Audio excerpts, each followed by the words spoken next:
O tempo do Advento é um tempo de preparação para o Natal. O tempo do Advento se encaixa naquele que nós chamamos de tempo forte. Existe o tempo comum e existem os tempos fortes. O tempo comum é o tempo do Deus escondido, do Deus do dia a dia, da vida ordinária. É o tempo dos grandes milagres. E é o tempo em que Deus realiza muita coisa no escondido. Deus passa como uma brisa suave, todos os dias, em todos os momentos do nosso dia. Deus nos visita constantemente no tempo comum. Deus está lá. Quando nós estamos em casa, varrendo a casa, lavando os pratos, preparando uma comida, trabalhando, dirigindo, aquilo que faz parte do nosso dia a dia. Deus santifica todas as horas do nosso dia, quando o nosso coração se dispõe a tal santificação. Esse é o tempo comum. O tempo forte, os tempos fortes, Advento, seguido depois do Natal, e Quaresma, seguida da Páscoa, é o tempo em que Deus se revela mais. É forte porque o seu poder se torna mais evidente. Por um lado, esse Deus escondido não é visto muitas vezes se os nossos olhos não forem capazes de o enxergar. E por outro lado, no tempo forte, esse Deus que se revela de modo mais evidente, como é que ele se revela? Em uma criança. Na Quaresma, em sua paixão. Como é difícil, então, para a nossa inteligência, provavelmente, a compreensão desse Deus que se revela constantemente. Parece que é um Deus que sempre foge das nossas mãos. A gente tenta acorrentá-lo e ele foge. A gente tenta fazer com que ele fique lá parado e ele foge. Ele foge porque ele quer que o nosso coração o busque. Seja no tempo comum, no dia a dia, seja nos tempos fortes. E muitas vezes a gente diz, sim, mas por que o Senhor não se revela mais do que isso? Eu gostaria. Por que não um toque a mais? Por que não me explicar melhor? Por que não? Mas o fato é que se os nossos olhos não forem capazes, ele sempre está presente e a gente não consegue. Como os discípulos que estavam caminhando em direção a Emaús. Jesus começou a caminhar lado a lado com eles, mas seus olhos não eram capazes de o enxergar. Naquele caso, naquela circunstância, porque estavam muito tristes. Existem sentimentos, situações que tornam o nosso coração incapaz de enxergar a Deus. Sobretudo porque Deus não segue conforme a nossa lógica. Deus vai muito além. Uma criança, o que é que uma criança poderia nos dar? E dá. Alegria, bênção. Uma casa onde uma criança está sempre correndo. E ainda assim, o nosso é um tempo que tem medo de crianças. O nosso é o tempo que se fecha às crianças.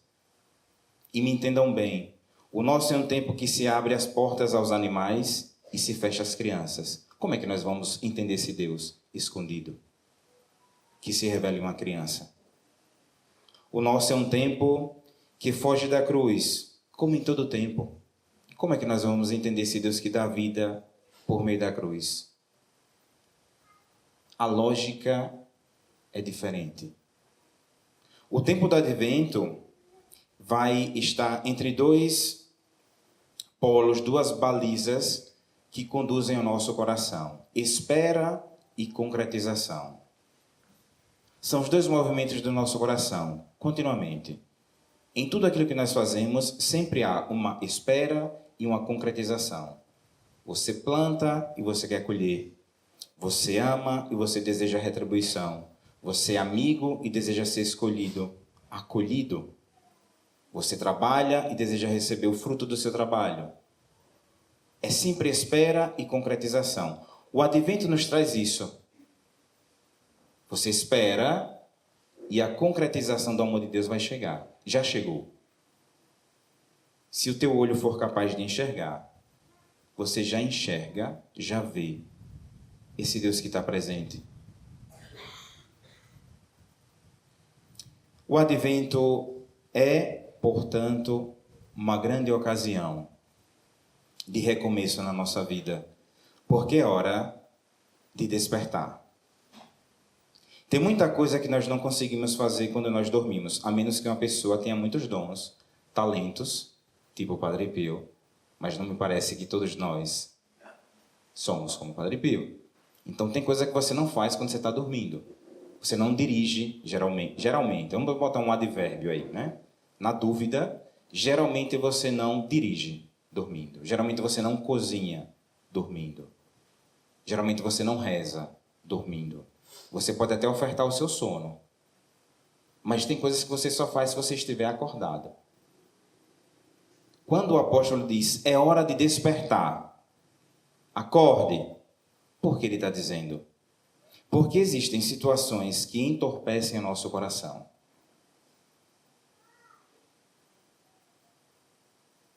Um coração anestesiado, um coração estagnado, um coração parado, ele deve acordar, despertar. Mas esse despertar não é semelhante simplesmente a alguém que sai de um sono e fica acordado. Mas esse despertar significa acolher a salvação hoje. Você desperta para acolher a salvação que passa hoje. E se você estiver dormindo, você não vai acolher.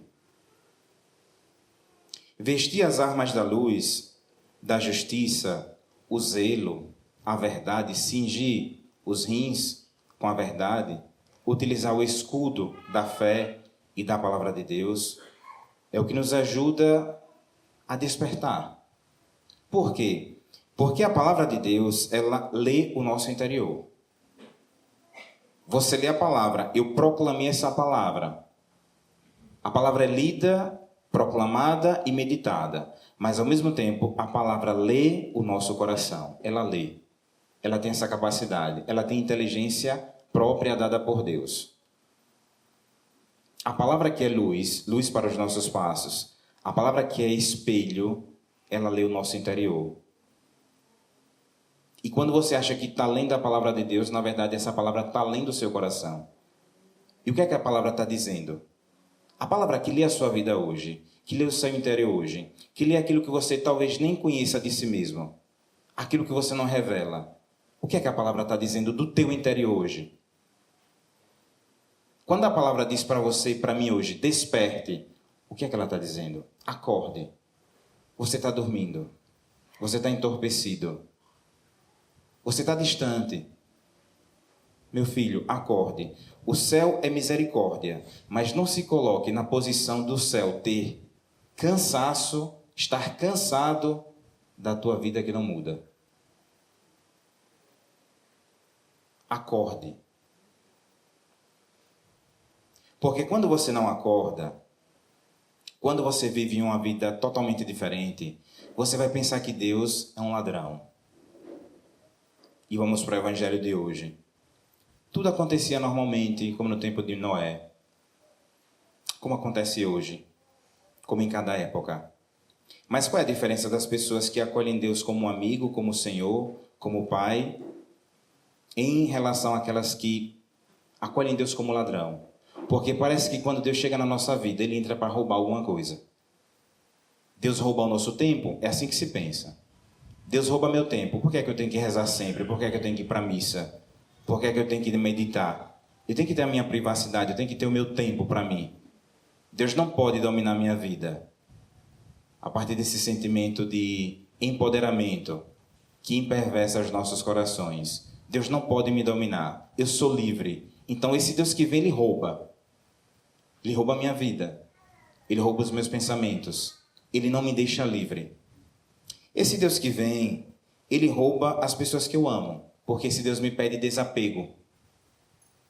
Ele rouba as minhas coisas, as minhas conquistas. Porque Ele diz, meu filho, seja generoso. Doe. Não se sufoque com seus bens. Aprenda a doar. Ah, padre, esse Deus com certeza, Ele rouba, Ele é ladrão. Porque os padres, geralmente, não fazem outra coisa a não ser pedir.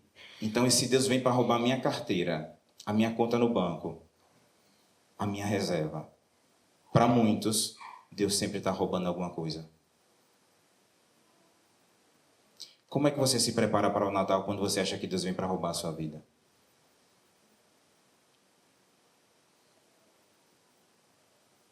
Como você se prepara para acolher essa criança? Quando no fundo, dentro do teu coração, no fundo não há paz. Uma pessoa que tem paz, uma pessoa que está em paz, ela consegue conviver bem com os pedidos de Deus, sabendo que Deus dá 1000 vezes mais. Uma pessoa que não tem paz, ela pode sorrir, ela pode fingir de caminhar para Deus, mas no fundo do coração, ela não tem paz, ela não está quieta, ela não repousa, porque ela acha que Deus vem para roubar a todo instante. Como nos dias de Noé. Deus que vem para doar a vida, Deus que sempre doa, esse Deus que não é rival, que não está em competição. Ao contrário, é um Deus que cria, é um Deus trindade, não é um Deus egoísta. Deus não é reflexo daquilo que você faz. Você é imagem e semelhança de Deus, e por vezes essa imagem está ofuscada, mas Deus não é reflexo daquilo que você faz. Deus é amor, e o amor sempre se doa. O amor sempre se renova para doar, para se doar. Deus é esse. Você nunca entendeu a Deus, você tem dificuldade de entrar na lógica de Deus, porque no fundo, a generosidade talvez ainda não faça parte da sua vida. Você não entende que doando você recebe. E que quando você doa 1000 vezes mais, você recebe 5 vezes mais, 5.000 vezes mais. Porque Deus dá. E não existe nada que você doe que se compare ao céu. Não existe nada que você doe que se compare a um dia da tua vida. Porque você não pagou por ele. Você pode comprar remédio, você pode ter um plano de saúde, mas você não paga pela tua vida. Isso é manutenção da vida. Uma manutenção básica que você deve fazer, mas você não paga por ela. É dom. Quanto você pagou pela sua vida? É dom. O que é que se compara à tua vida? Nada. E por que tanta idolatria no nosso coração? Que sufoca a nossa vida. O tempo do advento é um tempo de liberdade e libertação. Despertar. Fazer aquela faxina, tirar do coração tanta coisa que não serve. Que não serve. O tempo do advento é um tempo de silêncio. É o tempo em que nós estamos com Maria Santíssima. Para quem acompanhou, está no grupo do WhatsApp, onde eu coloco as meditações diárias, uma semana inteira falando sobre penitência. As penitências próprias do advento, de qualquer época, que nos ajuda a acolher o Senhor. Se preparar com Maria, silenciar com Maria, estar com Maria, se consagrar a Maria. Permitir que Maria prepare a manjedoura do teu coração para acolher Jesus. Porque o amor não é amado. E por quanto você ame, você ainda não retribuiu 1% do que Deus merece. Porque não tem comparação. 1 milhão em confronto ao infinito é sempre pouco. Porque infinito é infinito. E Deus não te ama de modo parcial. Deus te ama sempre de modo total. A graça que nós iremos pedir é essa, neste domingo, nesse começo. Pedir ao Senhor. E eu já lanço uma proposta, 2 confissões.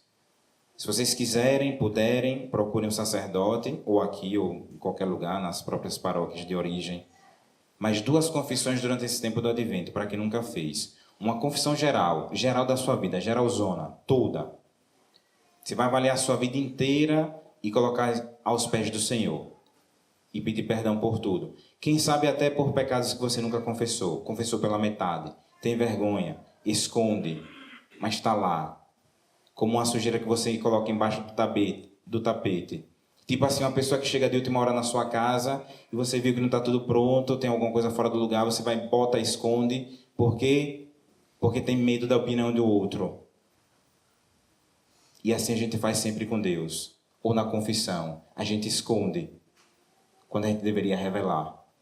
Uma confissão geral da vida inteira. E depois uma outra confissão próxima para receber Jesus. Porque Ele merece. O Senhor não se preocupa se o seu coração é rico ou é pobre. A única coisa que Deus quer é que esse coração seja capaz de acolher. Não se preocupe em ter um coração rico para Deus. É Ele que leva a riqueza. Se preocupe em ter um coração aberto para que Deus entre. Essa é a diferença. E concluo. Um sonho belíssimo tido por São Francisco de Assis, um dos que acabou determinando a sua conversão verdadeira, o seu retorno para Deus. Onde São Francisco sonhou o Senhor, que lhe perguntou: Francisco, quem é que pode te dar mais, o patrão ou o servo? E ele no sonho disse: o patrão. E o Senhor disse: se é o patrão que pode te dar mais, por que é que você continua servindo o servo? Se é o patrão que te dá mais, por que você continua servindo o servo? Essa é a pergunta final para nos guiar durante esse advento. Seja louvado nosso Senhor Jesus Cristo.